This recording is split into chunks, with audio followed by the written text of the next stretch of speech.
नामे रुचि जीवे दया श्री चैतन्य महाप्रभु का उपदेश था।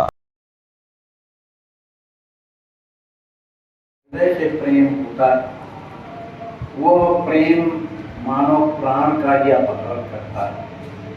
जिस तरह से दुष्ट मिलते ही कष्ट लेते हैं, उसी तरह से प्रेमियों का विछोह भी कम से कम हृदय को विदीर्ण करने वाला, कष्ट देने वाला होता है। विछुरत एक प्राण कर देही, मिलत एक दुख दारुण देही। आज नौदीय शांतिपुर में श्री आचार्य जी के यहाँ रहते लोगों को 10 दिन हो गया। गौरांग महाप्रभु भी वहाँ पर 10 दिन से रुके हुए हैं। सभी कोई उनका दर्शन करने के लिए आते हैं और जाते हैं, वहाँ प्रसाद पाते हैं। अद्वैताचार्य जी को इस बात की बड़ी प्रसन्नता है कि कम से कम भगवान के भक्त हमारे यहाँ आकर के प्रसाद को पाते हैं, अपना दिव्य दर्शन को देते हैं। ये तो महाचैतन्य प्रभु की कृपा है कि इस कुटिया में सभी आकर के और जिसे मुझे दर्शन दे करके पवित्र करते हैं। लेकिन महाप्रभु कह रहे हैं अद्वैताचार्य से, यह आचार सन्यासी को ज्यादा दिन किसी के घर में नहीं रहना चाहिए, इसलिए हमें आज्ञा प्रदान करिए कि हम यहाँ से अपनी यात्रा माने शुरुआत करें। अब यहाँ से हम जगन्नाथपुरी को जाना चाहते हैं। इस बात को सुनकर के जितने लोग वहाँ बैठे हुए थे, अद्वैताचार्य महाराज अत्यंत सुविध हो जाते हैं, सबके नेत्र सजल हो जाते हैं। इसी बात को सुनकर के माता सती भी वहाँ बैठी हुई थी। उन्होंने कहा, बेटा ये क्या कह रहा है? अरे कम से कम तेरे दर्शन करके तो आत्मा में प्रसन्नता हुई थी, अब तू जाने की बात करता है। तूने मेरे तरफ कभी ध्यान नहीं दिया है कि इसके हृदय में कितनी पीड़ा होगी। लेकिन महाचैतन्य प्रभु कुछ बोले नहीं, कहने लगे कि मुझे तो जाना ही चाहिए। बहुत दिन हो गए मेरे प्रभु मुझे बुला रहे हैं जगन्नाथपुरी में, वो मुझे कह रहे हैं जल्दी आओ और मुझे जाना चाहिए। ऐसा कहते हुए महाप्रभु ने अपना एक हाथ में दंड लिया, दूसरे से कमंडल ले लिया और जो लंगोटी थी जो कमर में बांधने वाली उसे बांधा और अपने एक छोटा सा कोपीन अपने सिर में बांध करके वहां से उड़ करके खड़े हुए और चलने लगे। यह देखकर जितने भी वहां लोग थे सब फूट फूट करके रोने लगते हैं। सची माता का तो दिल भी धड़कने लगा। जो जगदानंद उनके साथ में थे उन्होंने प्रभु का दंड ले लिया।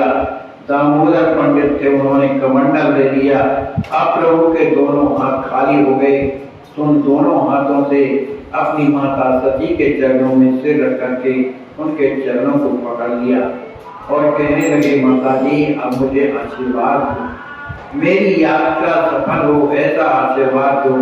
लेकिन भगवान की भी कैसी कृपा होती है कि उन्हें माता को अपना वो दर्द भूल गया कि ये मेरा पुत्र है।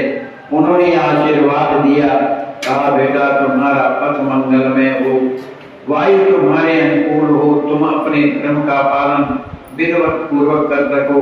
इतना कहते कहते माता का गला भर आया। इसके आगे वो कुछ भी नहीं बोल पाई। महाचैतन्य प्रभु ने अपनी माता जी की प्रदक्षिणा करते हैं, उनके चरणों में प्रणाम करते हैं और द्वार मणि जगन्नाथपुरी की ओर प्रस्थान करते हैं। प्रस्थान जब करते हैं सभी कोई उनके पीछे पीछे चलने लगे। उनके पीछे जब चलने लगे तो महाचैतन्य प्रभु ने देखा कि माता जी भी उनके पीछे पीछे चल रही हैं, आंसू बहाती हुई चल रही हैं। माता की स्थिति बड़ी विचित्र है। इस दशा को देख करके उन्होंने अद्वैताचार्य से कहा कि गुरुदेव आपके रहते हुए ये स्थिति अगर बनी रही तो मैं अपने का जो मेरा जीवन का जो भविष्य है, जो भगवान की कृपा मुझे प्राप्त होनी है, इस संसार में फंस जाएगी। इसलिए आप कृपा करिए, इन सब को आदेश दीजिए जहाँ तहाँ ये जाएं, ये मेरे पीछे मत जाए। लेकिन आचार्य कुछ बोल नहीं रहे हैं, उनके भी नेत्रों से अश्रु बह रहे हैं। बार बार महाप्रभु के चरणों में दंडवत करते हैं, हाथ जोड़ करके प्रार्थना करते हैं कि अब मैं कैसे कहूँ आपको कि ना जाए, लेकिन मेरा हृदय फटा जा रहा है आपको देख कर कि आप हमें छोड़ करके जा रहे हैं। तब महाचैतन्य प्रभु कहते हैं कि आप मुझे पुत्र के समान आपने प्यार किया है, दुलार दिया है, इसलिए मेरी विनम्र प्रार्थना आपसे यही है कि मेरी माता को और भक्तों को आप समझाइए और आप ही यहाँ से लौट जाइए। लेकिन वो प्रेम की स्थिति एक ऐसी स्थिति होती है कि सबका धीरज का जो बांध है वो फूट गया। महाचैतन्य प्रभु के पीछे पीछे लोग चल रहे हैं, महाचैतन्य प्रभु खड़े हो जाते हैं, सबको सांत्वना देते हैं कि अब आप लोग लौट जाइए, क्योंकि हमें तीव्र गति से यहाँ से जगन्नाथपुरी की ओर जाना है। आचार्य महाप्रभु से प्रार्थना करते हैं, प्रभु मेरी बात को मान करके आप भी लौट जाएं। आचार्य ने प्रभु की आज्ञा का पालन किया, वो वहीं ठहर गए। उन्होंने घूम में लौटते हुए प्रभु के चरणों में प्रणाम किया। प्रभु ने उनकी चरण धूलि अपने मस्तक पर चढ़ाई और माता के चरणों की वंदना करते हुए उन सबको पृथ्वी पर, सभी को दंडवत कर रहे थे तो पृथ्वी में चढ़े, उन्हें पड़े हुए छोड़कर, और महाप्रभु बड़ी तेजी से वहां से दौड़ गए। उनके पीछे जो है नित्यानंद, दामोदर, जगदानंद और मुकुंद दत्त, ये भी दौड़ने लगे। इस तरह सबको दौड़ते हुए जब लोगों ने देखा तो वो बड़ी दूर पहुंच गए थे। लोग खड़े होकर के देख रहे थे कि महाप्रभु अब लौटने वाले नहीं है। जब तक वहां पर महाप्रभु का दर्शन हो रहा था तभी तक लोग खड़े रहे। फिर इसके बाद जब दृश्य उधर हो गया तो सभी कोई अपने अपने घरों में आ गए। इस तरह से महाप्रभु तुम बंधन से किसी तरह से मुक्त हुए और इस तरह से चलने लगे जैसे गजराज बड़े प्रसन्नता के साथ आगे बढ़ता है। गौरांग महाप्रभु बड़ी तेज गति के साथ गंगा के किनारे चलते हुए चले जा रहे हैं। उनके पीछे नित्यानंद जी हैं और उनके जो कि ये गृहस्थ वाले हैं, अल्पवयस्क हैं, इसलिए इन्हें जो उनका शरीर बलिष्ठ है इसलिए महाप्रभु के साथ में तीव्रता से चल रहे हैं। महाप्रभु के हृदय में तो त्याग वैराग्य की आग प्रज्वलित हो रही है। वे वायु के समान अपने आप को तेजी से मार्ग में बढ़ते जा रहे हैं। इसके बाद प्रभु ने खड़े होकर के उन चारों से पूछा कि पहले तुम लोग ये तो बताओ कि आप लोग अपने साथ में कुछ लाए तो नहीं, द्रव्य वगैरह लाए हो या कुछ अपने से आपको किसी ने धन दिया हो तो धन लेकर के चल रहे, ऐसी कोई बात तो नहीं है। क्योंकि भगवान के ऊपर अगर निश्चित भरोसा रख करके जो चलता है वो अपने साथ में कुछ भी नहीं रखता है, केवल भगवान का भरोसा रख करके चलता है। तो आप लोग ऐसा कुछ तो नहीं किए। तो सब लोगों ने कहा प्रभु हम पर भरोसा करिए, हमने किसी से कोई द्रव्य नहीं लिया और न स्वयं ही घर से लेकर के आए हैं, हम तो आपके भरोसे हैं। ऐसा जब महाप्रभु ने जब सुना तो बड़े प्रसन्न होते हैं, कहते हैं इसी तरह से होना चाहिए। कहने लगे महाचैतन्य प्रभु की देखो, प्रारब्ध में यदि भोजन बदा है तो निश्चित मिलता है, और भले वहां जहां आप बैठे हो वहां कोई व्यवस्था नहीं है, लेकिन प्रारब्ध में है तो वो निश्चित मिलेगा।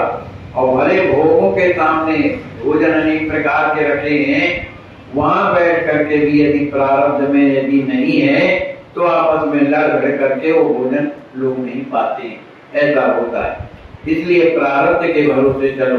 फिर हम प्रारब्ध क्या, भगवान के भरोसे चल रहे हैं, जैसी उनकी इच्छा होगी तो होगी। ऐसा कह करके महाप्रभु सबको सांत्वना प्रदान करते हैं। सभी कोई चलते जा रहे हैं। इसके बाद जब शाम हो गई तो वहां पर एक अनंत पंडित एक ग्राम में रहते थे। वे भगवान के बड़े भक्त थे, साधु संतों की सेवा करते थे। अपने घर में महाप्रभु को आया हुआ देख करके बड़े प्रसन्न हुए और उन्होंने अपने घर में सब लोगों को प्रसाद पवाया, उन सब लोगों की सेवा किया। सभी कोई बड़े प्रसन्नता से सेवा है माने प्रसाद पाए और रात्रि वहां पर विश्राम करते हैं। फिर के बाद महाप्रभु प्रातः काल जब होता है तो वहां से चल करके एक खाड़ी नामक ग्राम में, वहां पर छत्रभोक्ति तीर्थ, कोई छत्रभोक्ति तीर्थ है, वहां पर पहुंचते हैं। यहाँ पर गंगा के किनारे एक अम्बुलिंग नामक का जलमग्न शिव, माने जो शंकर जी का जो लिंग है वो जल के अंदर है, गंगा जी को ढके हुए, तो उनका दर्शन करते हैं। फिर के बाद गंगा जी के इस पार छत्रभोग पीठ स्थान जो अत्यंत ही सुंदर नगर है, यहाँ पर गौड़ देश की सीमा समाप्त हो जाती है, माने उनके गौड़ देश की जो सीमा है यहाँ से समाप्त हो जाती है। गंगा के उस पार उड़ीसा देश के सरहद थी, उसी पर जयपुर की मजिलपुर उड़ीसा के महाराज की अंतिम सीमा के नगर से इन दोनों स्थानों में 3-4 कोस का अंतर था।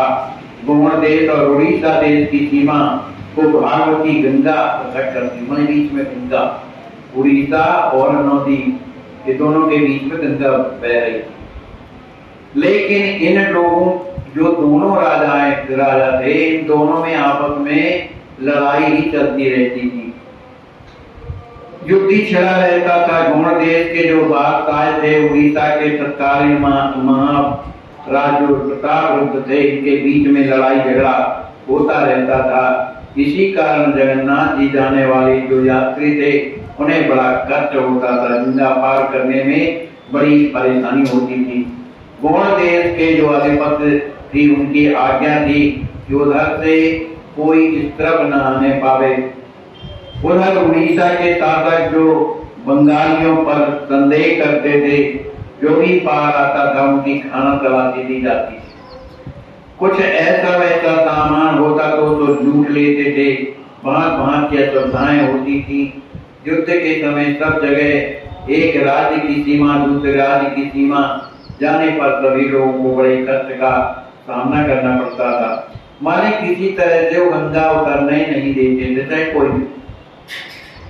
इनके अस्त्र के पार उतारने वाले बिना उतराई लिए कभी उतारते नहीं थे। उसमें भी जब राजाज्ञा मिल जाती थी, उड़ीसा के जो राजा थे उनकी जब राजाज्ञा मिल जाती थी तभी संभव हो पाता था। बहुत से पुरी जाने वाले जो यात्री थे बेचारे इसी पार पड़े रहते थे, कई दिन उन्हें लग जाते थे। प्रभु भी अपने साथियों के साथ वहां पर पहुंच गए। जब पहुंच जाते हैं तो मुकुंद दत्त का जो गला था बड़ा सुरीला था, वहां से अपने प्रभु ने कहा कुछ भगवान का सुनाओ, कोई सुंदर संकीर्तन। अब साधुओं बाबों के लिए क्या है, भजन करना कीर्तन करना, इसके अलावा कुछ नहीं। सुंदर मधुर कंठ से जब कीर्तन करने लगे तो उनके मुख से भगवान की मंगल ध्वनि को सुनकर जितने लोग वहां ठहरे थे सब के सब वहां आ जाते हैं और प्रभु का दर्शन करके सबने हार होती। इस प्रकार वहां अम्बुलिंग के जिनका भी वर्णन किया गया, भगवान शंकर जी का लिंग है, उनका अम्बुलिंग नाम। घाट पर पहुंचते ही साथियों के तहत गौरांग महाप्रभु ने स्नान किया। भक्तों को अम्बुलिक शंकर जी के संबंध में कथा सुनाने लगे। ये अम्बुलिक कैसे आए, तो उन्होंने बताया कि भागीरथी माने गंगा जी जब स्वर्ग से ऊपर से जब नीचे गिरती हैं हिमालय से, तो यहाँ भगवान शंकर उनको जटाओं में उन्होंने रोक रखा था। लेकिन भागीरथी ने पुनः प्रार्थना किया। जब प्रार्थना किया तो गंगा जी की मने जटाओं से न छोड़ा तो उसमें तो गंगा जी निकली। जब निकली तो गंगा जी ने प्रार्थना किया कि आप हमारे संरक्षण में रहिए, क्योंकि आपने हमें सहायता किया है, इसलिए आप यहाँ विराजिए, हम आपकी सेवा करना चाहते हैं। तो गंगा जी ने भगवान शंकर जी की सेवा किया और वहीं लिंग स्थापित कर दिया। गंगा जी ने उन्हें ढक लिया, इसलिए उनका नाम है अम्बुलिक। इस तरह से अम्बुलिक का दर्शन करके सभी लोग प्रसन्न होते हैं, अम्बुलिंग कहलाते हैं। इनके दर्शन से कोटि जन्मों का पाप क्षय हो जाता है। इस प्रकार शिव जी का महात्म्य सुना करके प्रभु प्रेम में विह्वल होकर नृत्य करने लगे। उसी समय उस प्रांत का शासक राजा जो जहाँ पर ठहरे थे, अभी तो इसी पार है, तो उस प्रांत का जो शासक जो राजा था उसका नाम था रामचंद्र था, माने राजा का राजा था, जो उनको जागीरें मिली रहती थी, उस तरह के थे। तो उनका नाम था रामचंद्र। वो पहले भी ये रामचंद्र स्वामी जी से मिल चुके आचार्य महाप्रभु से। वो आए, उन्होंने गौरांग महाप्रभु का जैसे ही दर्शन किया, बड़े प्रसन्न हो गए। वो पालकी से उतरे और उनके चरणों में जाकर के दंडवत प्रणाम करते हैं। गौरांग महाप्रभु भी उन्हें जब देखते हैं बड़े प्रसन्न हो जाते हैं।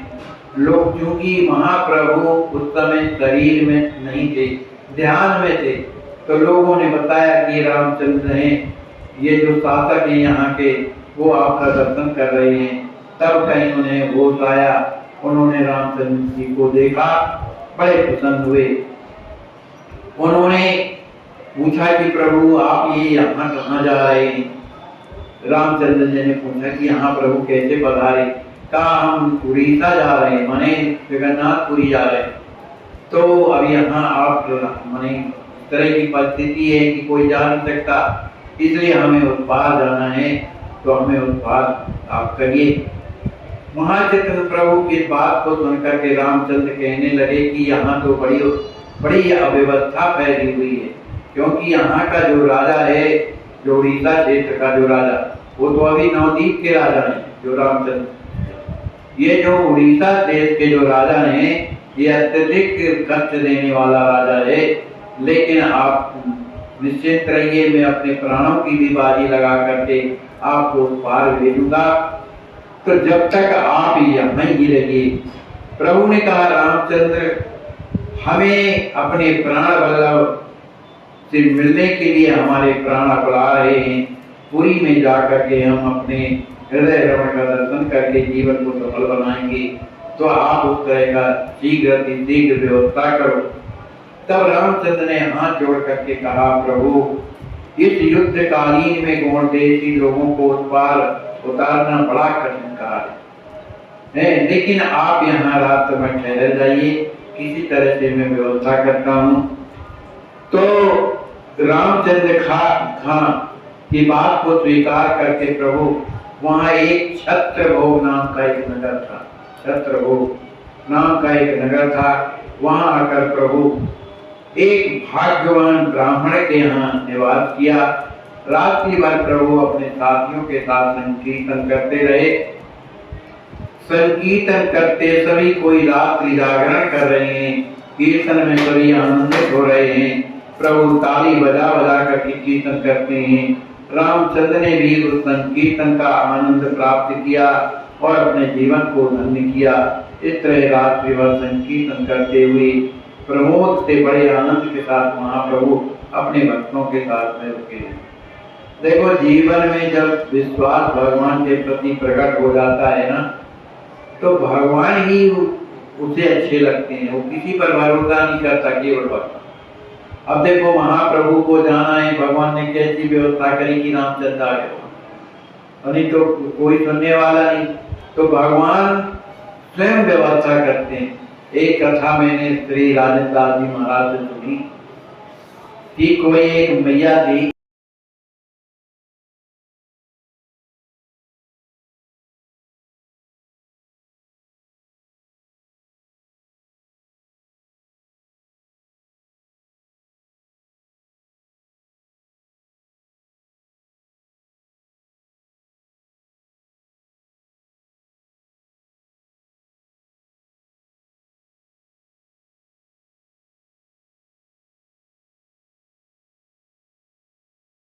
ये भाव आया कि चलो जा करके ओरछा भगवान का दर्शन करूं और वहां झूलन उत्सव का मैं दर्शन करूं। लेकिन सावन में वर्षा तो इतनी ज्यादा होती है कि नदियां बाढ़ में रहती हैं, लेकिन उसके मन में जो आया भगवान का भरोसा, जो भगवान करेंगे वही होगा। इस तरह उसको सभी कोई पगड़ी कहते थे, उसके पति भी उनके पगड़ी कहते थे। पता नहीं है कहाँ उठ के चल देती है, क्या करती है, कुछ हस्तक्षेप नहीं करते थे, इसलिए कि अरे पागल है। वो पागल किसमें थी? भगवान के प्रेम में पागल रहती। दुनिया क्या समझे उस प्रेम को? जो प्रेमी है वही समझ सकते हैं। तो उसने किसी को बताया नहीं, और वो अपने घर से निकली उस छोटे से बच्चे को लेकर के, और देखा कि सामने नदी पड़ी है, नदी पड़ी और पार उठा है। वो कौन सी नदी पड़ती है? बेतवा। बहुत बड़ी विशाल नदी, और उसका पार बहुत लंबा चौड़ा है। उसको देखा तो उसमें भी बाढ़ आई हुई थी। तो इस पार के लोग जो है गाय वगैरह वहां पर चला रहे थे, तो उन्होंने देखा रे ये तो पगली आ गई। लोग सभी प्राय पहचानते थे, लेकिन ये कर क्या रही है? छोटा सा बालक अपनी गोद में लिए हुए है। उसने वहां किनारे में बेतवा में खड़े होकर के कहा, हे राम राजा सरकार, मैं आ रही हूँ, अपने बालक को भी ले आ रही हूँ, इसलिए संभालो इसको। और उसने बालक को फेंक दिया। जिस तरह से कोई पक्षी नहीं फेंकता है तो ऊपर ऊपर एकदम ऊंची हुई बात चली जाती है। इसी तरह वो छोटे से लड़के को फेंका, पकड़ो राम राजा सरकार। तो वो बालक जो इतना बड़ा पहाड़ था और नदी आई हुई थी, वो उसी तरह से उछलता उछलता उस पार चला। कहा, सरकार मैं भी आ रही हूँ, मुझे भी संभालो। वो जल के ऊपर चलने लगी।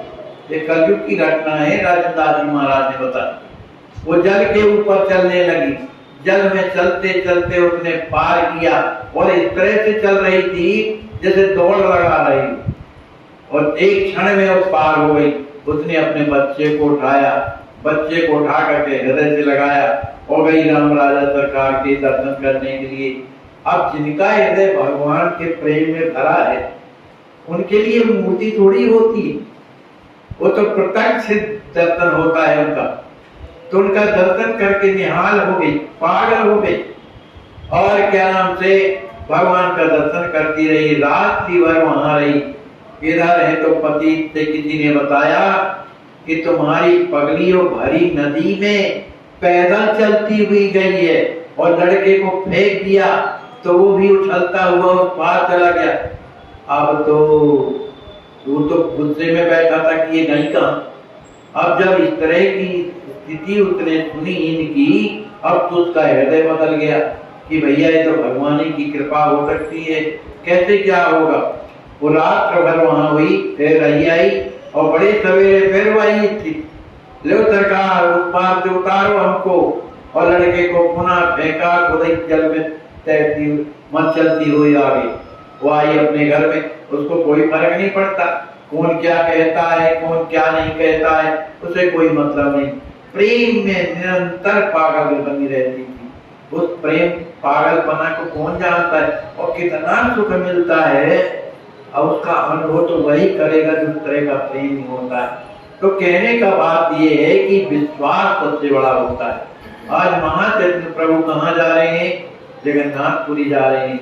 ये दुनिया का लड़ाई झगड़ा लग रहा है, तो भगवान को चिंता है ना।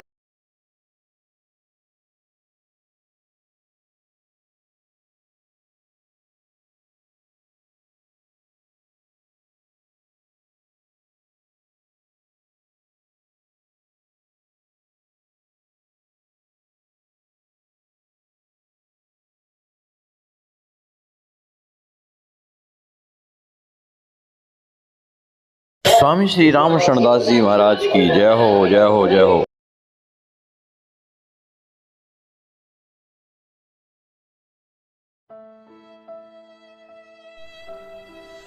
इनको लकवा मारने के बाद 1 महीने तक अपने बिस्तर पर पड़े रहे। दुर्भाग्य हमारे समाज का, कोई हाथ नहीं लगाता था। बेचारे खिसक खिसक के लेटरन करते थे। आज अस्वस्थ सेवा ट्रस्ट आपकी देख रहे हैं आप किस प्रकार से स्नान करा रही है, और इनको हर प्रकार के इलाज की सुविधा अब चलने लगे हैं। ये मेरे प्यारे भाइयों, जिंदगी में कठिनाइयां हमें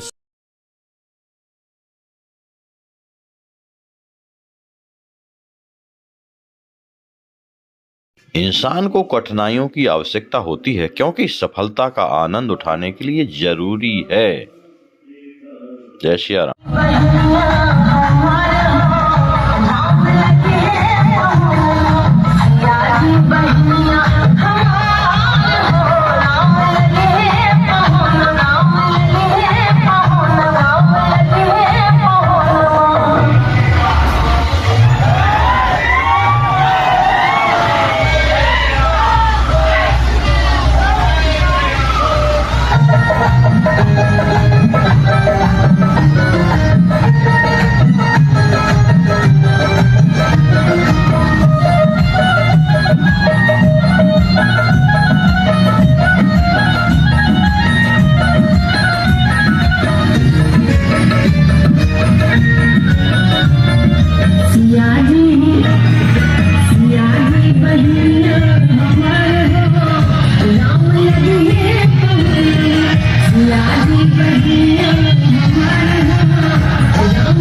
कि कम गरमाया है, नीचे से गरमाया, ऊपर नहीं गरमाया है।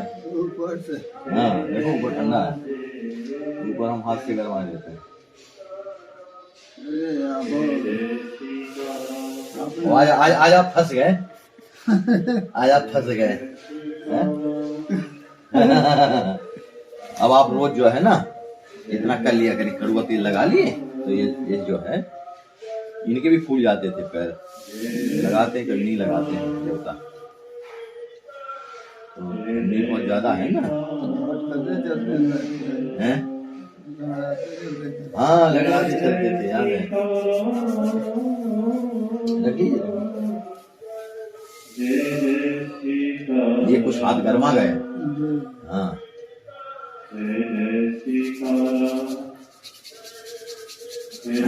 ये दोनों हाथ रगड़िए, ऐसे ऐसे। दंडो दंडो दंडो दंडो ले लीजिए।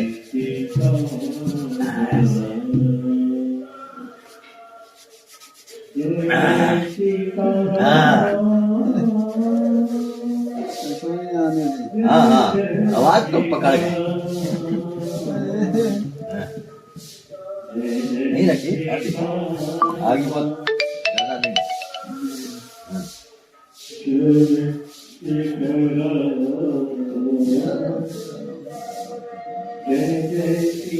इतना रोज कर लिया करिए, थोड़ा सोते समय कपड़ा की चिंता न करिए। देखिए अभी हम पहुंचे देते हैं आपका, ठीक है पहुंच दे। कपड़ा बढ़िया लग रहा है। हाँ अरे आप चिंता मत करिए, बढ़िया गर्म पानी में कपड़ा साफ कर देंगे जब धूप निकलेगी, चिंता न करिए। अब इतना कुछ जाएगा ना तो फिर कपड़ा गंदे नहीं।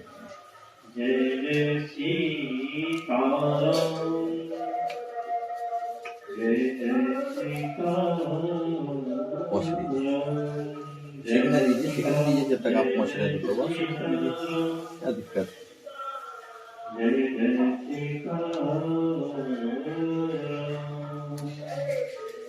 मोजा पहनेंगे, मोजा मोजा पहनेंगे। कैसे लोग में जाकर निकालना पड़ेगा हर सामान। कपड़ा के जूता मंगा देते हैं, आराम से लखनऊ का कर लिए।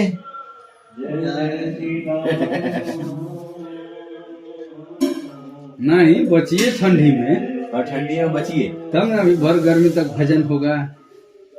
एक महीना की ठंडी वाले। श्री मौनी माता जी के लाल जी बड़े निर्धन गिरे पहाड़ से, कोई न पूछे हाल, करोड़पति को कांटा लगे तो पूछें लोग हजार।